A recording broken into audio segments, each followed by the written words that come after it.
আবারও নিজের বন্ধুত্বের পরিচয় দিল ইসরায়েল। বন্ধুরা, যদি চীনের থেকে গ্লোবাল মার্কেটের মুকুট ছিনিয়ে নিতে হয় তাহলে ভারতকেও ইলেকট্রনিক ডিভাইস নির্মাণে মহারথী হতে হবে। গোটা দুনিয়া জানে চীনের প্রোডাক্ট কোয়ালিটিতে থার্ড ক্লাস, কিন্তু চীনের কাছে ইলেকট্রনিক ডিভাইসে ভ্যারাইটিস এত রকমের রয়েছে যে মানুষজন জেনেও সেগুলো কেনে, এটা জানা সত্ত্বেও যে সেগুলো বেশি দিন চলবে না, কারণ চীন কাস্টমারদের সামনে অপশানই এতগুলো রাখে। এই জন্য যদি চীনকে এই ফিল্ডে হারাতেই হয় তাহলে ভারতের কাছেই সবকিছু থাকা অত্যন্ত জরুরি। আর আজকাল তো সমস্ত ইলেকট্রনিক ডিভাইসে সেমিকন্ডাক্টর চিপ গুরুত্বপূর্ণ ভূমিকা পালন করছে, আর যেই দেশের কাছেই চিপ রয়েছে তারা তো এই ফিল্ডে রাজ করছে। এই কারণেই প্রধানমন্ত্রী নরেন্দ্র মোদী দেশে সেমিকন্ডাক্টর গ্লোব হাব বানানো নিয়ে প্রচন্ড সিরিয়াস, যার জন্য অনেক ইনসেন্টিভ, সাবসিডি এবং ট্যাক্স ছোট বিদেশি কোম্পানিগুলোকে সরকারের তরফ থেকে দেওয়া হচ্ছে,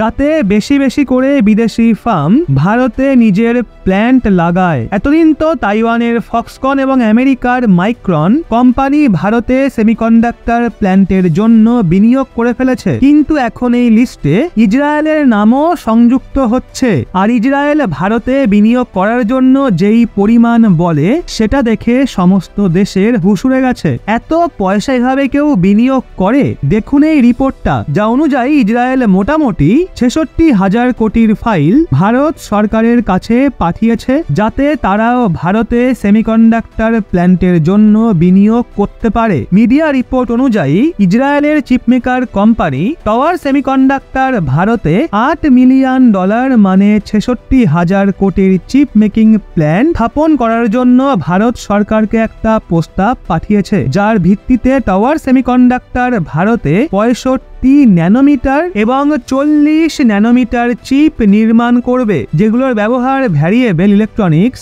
যেমন smart watch, smart shoes, smart bags এবং ব্রেসলেট সহ অনেক প্রোডাক্টে করা যাবে। টাওয়ার সেমিকন্ডাক্টরের প্রধান কার্যকরী অফিসিয়াল রাসেল লিভাঙ্গার বলেছেন, যদি ইসরায়েলের চিপ মেকারের এই প্রস্তাব ভারত সরকার দ্বারা অ্যাকসেপ্ট করা হয় তাহলে এটা ভারতের চিপ মেকিং প্রজেক্টের জন্য মেজর বুস্টার প্রমাণিত হবে। সেই সাথে আমরা ডিফেন্স ইকুইপমেন্টের জন্য নতুন মাইক্রন চিপ নির্মাণ করব, যাতে ভারতীয় সেনার জন্য আরো হাইটেক ওয়েপেন বানানো সম্ভব হয়। এখন শুধু আমাদের ভারত সরকারের সিদ্ধান্তের অপেক্ষা। অবশ্য বন্ধুরা, এটা অনেক বড় ব্যাপার। ইসরায়েল যে নিজে এত সমস্যায় রয়েছে, সেই দেশ বিলিয়ন বিলিয়ন ডলার ভারতে বিনিয়োগ করার জন্য তৈরি রয়েছে। আর ইসরায়েলের টেকনোলজি তো বিশ্বে A1 কোয়ালিটির বলা হয়ে থাকে। তো এখন আপনারাই বলুন, আমাদের কি ইসরায়েলের সঙ্গে কাজ করা উচিত নাকি না? অবশ্য চীনকে হারানোর জন্য ইসরায়েল